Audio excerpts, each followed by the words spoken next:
Thank you, everybody, for coming to the Aaron Torres Podcast YouTube page. If you could do me a quick favor, see that little subscribe button at the bottom of your screen? Go ahead, click that subscribe button. Really does help our channel grow, our audience grow, and I really do appreciate it more than you know. So click that subscribe button. Appreciate your support.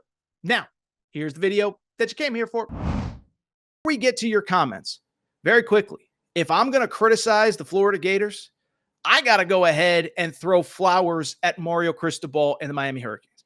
Now, I know anytime you say anything nice about Mario Cristobal, everyone says, oh, game day, how good is he? Well, it's like, listen, I'm not saying he's Bill Walsh here, but this is a guy that built a program at Oregon that in his final 3 years played for 3 Pac-12 titles.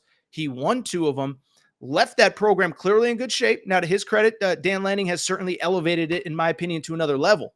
But credit Mario Cristobal because you watched that game, and as I said to lead the show, the discrepancy between talent with those two teams, it was completely night and day. Now, in terms of positives for Miami, and there's a ton, let's start with the biggest one. Cam Ward is the real deal, man. And it was funny, right? Because early in the game, I thought Cam Ward was the best player, the best quarterback in the transfer portal. We know the deal. He was at one point projected to leave for the NFL. I remember it was a Saturday afternoon. Randomly, it comes across my feed. He's committed to Miami. But early in the game, he throws that pick, and he is a guy that through his career has been a little bit of a turnover sort of machine, if you will. Well, it wasn't on Saturday because after that pick, he settled in, and this guy looked like the real deal. 26 of 35 passing, 385 yards, 3 touchdowns, and he just gives a whole new element to Miami that, frankly, Miami really hasn't had maybe in certainly a very long time. They mentioned it on the broadcast. This is an insane stat. Miami, as good as they have been, Miami has not had a quarterback drafted in the top 3 rounds of the NFL draft since 1990. So even in those great years with the early 2000s, the mid 90s, the late 90s, even in those years, they didn't have elite quarterback play. And I don't know if Cam Ward is elite, compared to Shedeur Sanders or Carson Beck or Quinn Ewers or whoever. But what I do know, he looked pretty freaking good on Saturday afternoon. What I liked, I thought he was poised. I thought he was comfortable. To his credit, he seemed to always know when to throw the ball, always knew when to run the ball.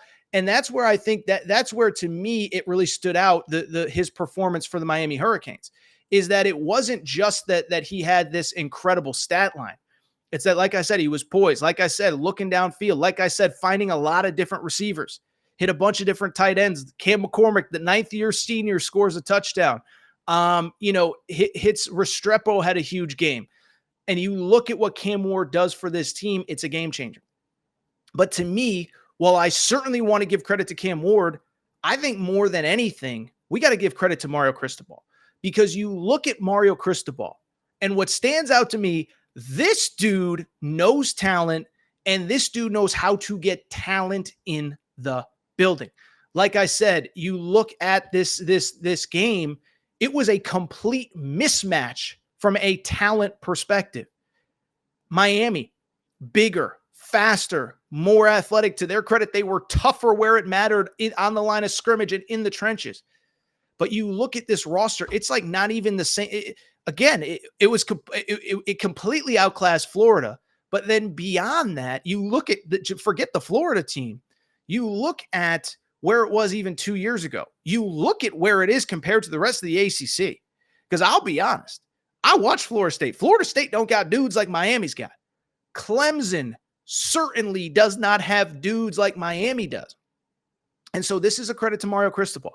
The way that he has built this roster. Yes, Cam Ward is kind of the linchpin that holds it all together, right? If you don't have a great quarterback, I don't know that it matters. But look at the talent on this roster. Damian Martinez at running back, 1,000-yard rusher from Oregon State. You had obviously Restrepo, who was there last year, who's awesome. Like I said, some of those tight ends are crazy athletic. One of them, Jesse Palmer was comparing one of them to Jimmy Graham during the game on Saturday afternoon. And then the lines, right? 2 bookend offensive tackles, Maui Oga, Jalen Rivers. And you just look at what they were able to do. They basically did whatever they wanted to do. And so you start talking about Miami now. It's a credit to Mario Cristobal, but as important, I think what it speaks to is, why is this a team that is not capable of doing whatever it wants in the ACC? Sorry, we still got this little bit of a lighting issue here in the Torres studios. But I bring it up because you look at Miami. What can't they do? What is the thing that is going to hold them back against this schedule? Because you look at the schedule that they have. This was the tough one, right? You go on the road in the swamp, 90 whatever thousand people. Well, now it gets much easier. As a matter of fact, I'll pull up the schedule because my computer's having some issues here. But I do know off the top of my head, there is no Clemson on that schedule. Clemson, at least to me, looked competent for a half against Georgia.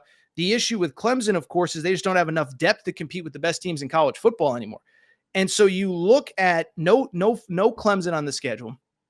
You do get Florida State at home. I think you are just a better team than Florida State, certainly with the better quarterback. But again, look at the rest of this schedule. Florida A&M next week.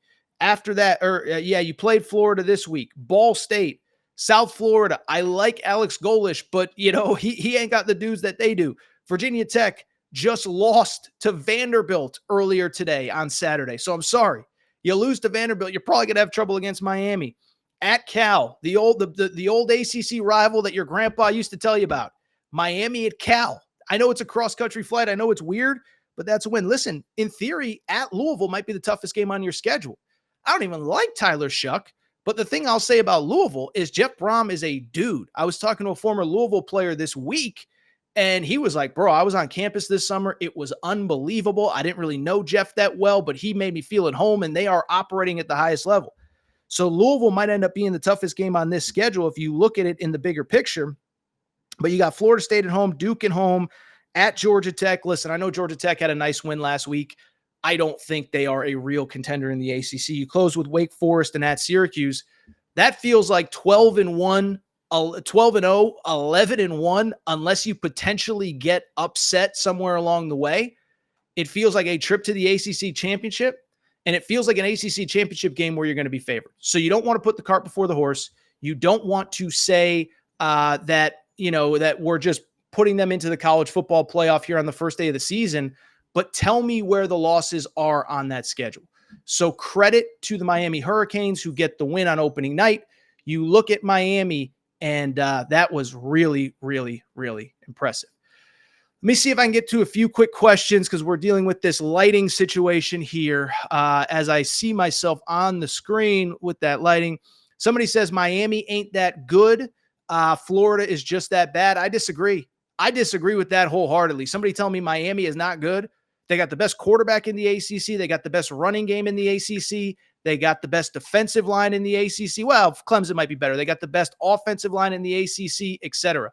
So you look at Miami. I'm sorry. Part of it is Florida might be trash. Part of it is Billy Napier doesn't know what he's doing. But part of it is also that, in my opinion, Miami is a team that is simply more talented than everybody else.